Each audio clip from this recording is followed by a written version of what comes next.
Знаете ли, че точно сега, докато гледате това видео, вероятно правите поне едно нещо, което вреди на здравето ви. И не говоря за очевидните неща като пушене на цигари или ядене на фастфуд всеки ден. Говоря за малки, почти невидими навици, които сме си изградили с годините и дори не подозираме, че ни вредят. Представете си начинът, по който седите в момента, как си миете зъбите сутрин, или дори как си наливате чаша вода. Да, толкова е просто и същевременно толкова важно. Днес ще ви предизвикам да преосмислите ежедневието си. Днес ще разгледаме 5 от тези навика, които изглеждат напълно безобидни, но всъщност тайно саботират здравето ни. Искам да ви покажа как с няколко малки промени можете да направите огромна разлика в дългосрочен план. Пригответе се да бъдете изненадани, защото някои от тези неща са толкова вкоренени в ежедневието ни, че ще ви се стори невъзможно да са грешни. Но науката е категорична и аз съм тук, за да ви предам тази информация по възможно най-интересния начин. Имам едно специално предизвикателство за вас.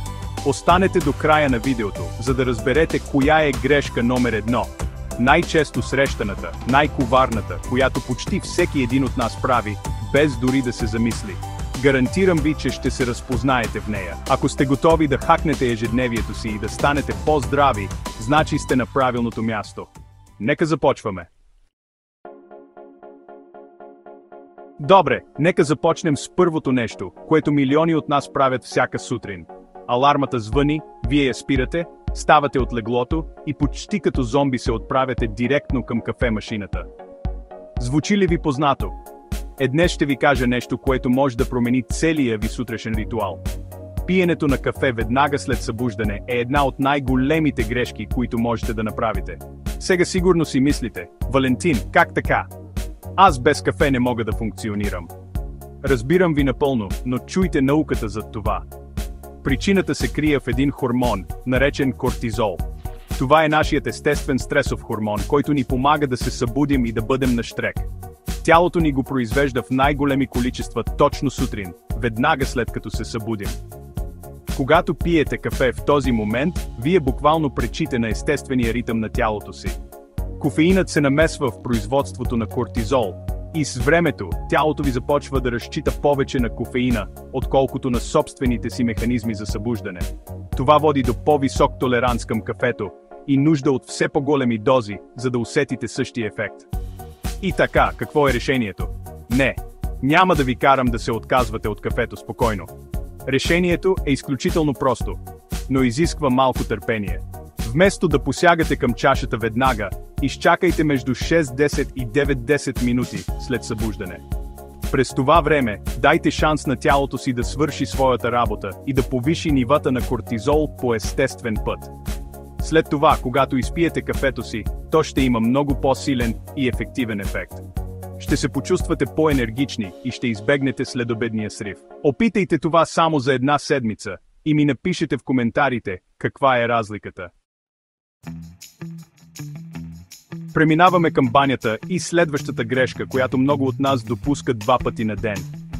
Мислите си, че колкото по-силно и по-скоро търкате зъбите си, толкова по-чисти ще станат, нали? Особено след като сте изпили чаша портокалов сок или сте яли плодове за закуска. Ето тук се крие огромна заблуда.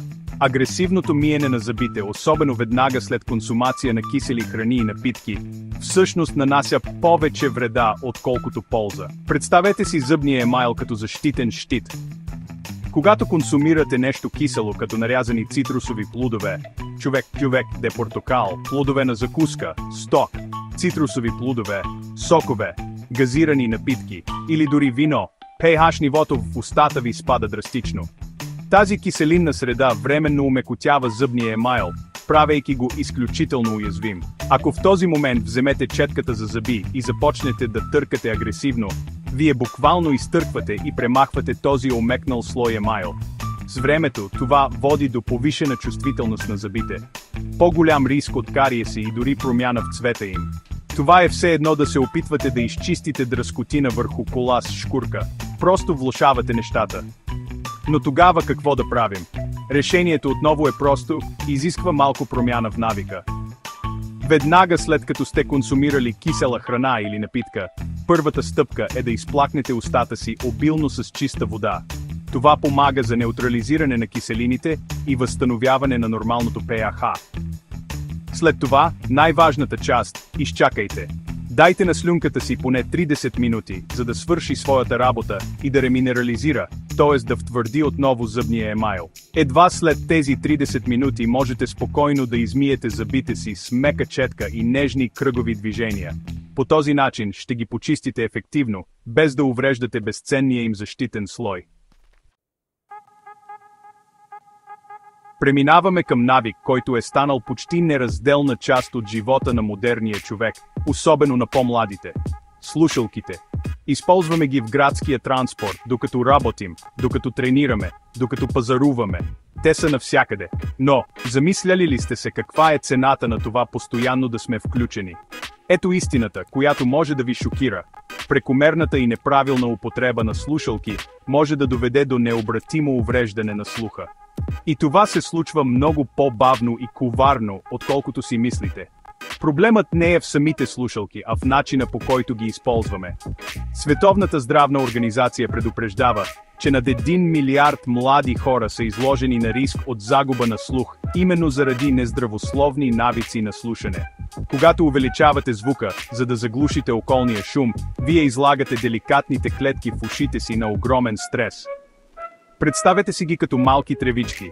Ако постоянно ги тъпчете с твърде силен звук, те в крайна сметка ще се пречупят и няма да се възстановят.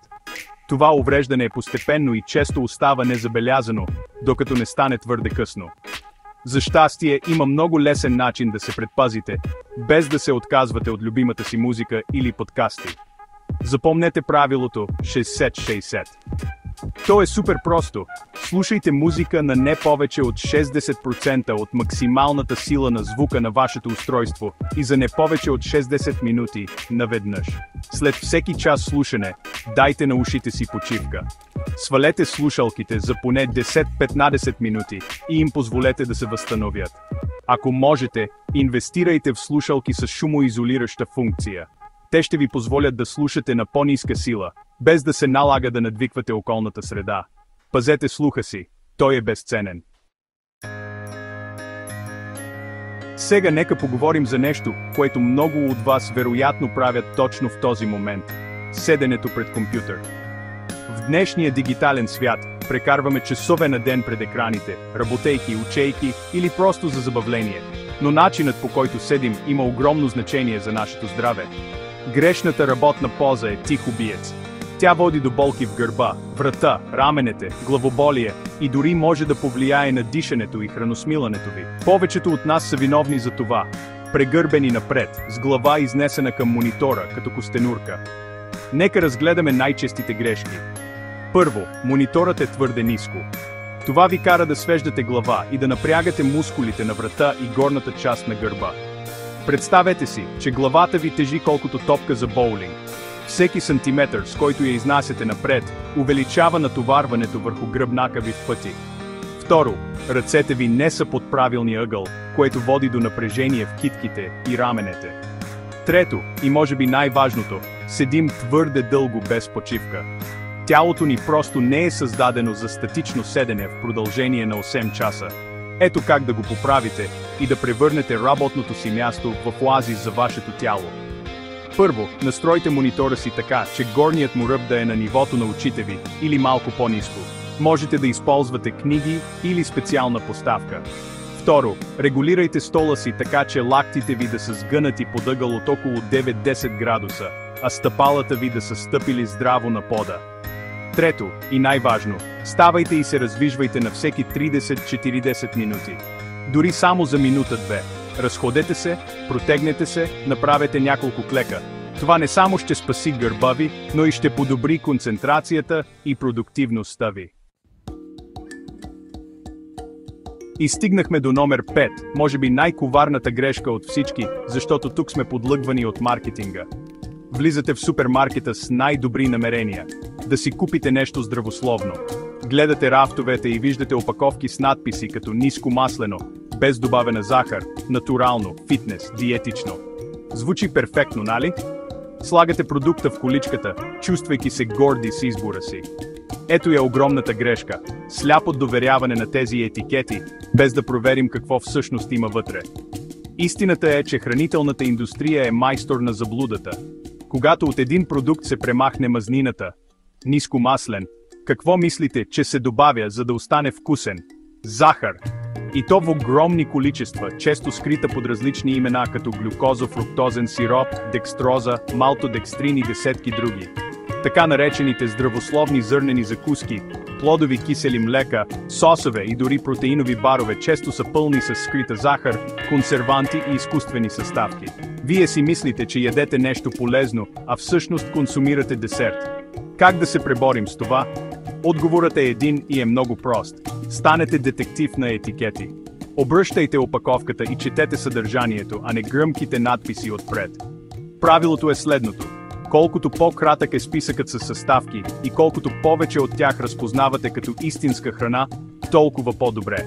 Ако списъкът е дълъг колкото роман и е пълен с думи, които не можете да произнесете, по-добре върнете продукта на рафта. Най-добрият съвет, който мога да ви дам, е да се стремите да избирате цели, непреработени храни. Плодове, зеленчуци, месо, риба, яйца и ядки. Така винаги ще знаете какво точно ядете. Ето ги 5 на пръв поглед невинни ежедневни навика, които е време да променим. От сутрешното кафе до пазаруването в магазина, видяхме как малки, несъзнателни действия могат да имат голямо влияние върху здравето ни. Аз самият съм виновен за поне 2 от тези неща в миналото, но най-важното е да се информираме и да направим промяна. Сигурен съм, че и вие се разпознахте в поне една от точките. Коя от тези грешки правите най-често? Бъдете честни, напишете ми в коментарите 1, 2 или дори 5. Интересно ми е да разбера дали сте изненадани от наученото днес и кой от съветите ще опитате да приложите още от утре. Вашата обратна връзка е изключително важна за мен и помага на целия ни канал да расте и да предоставя все по-полезно съдържание. Ако научихте нещо ново днес, ако това видео ви беше полезно или ви накара да се замислите, най-голямата подкрепа, която можете да ми окажете, е да разбиете лайк бутона. И разбира се, ако все още не сте, абонирайте се за канала и натиснете камбанката, за да не изпускате нито едно от бъдещите ни видеа, пълни с съвети за по-здравословен и информиран живот. Ако искате да продължите да подобрявате живота си още сега, вижте това видео тук, в което разглеждаме 7-те навика на ранобудниците, които променят играта. Благодаря ви, че гледахте. Бъдете информирани, бъдете здрави и до скоро!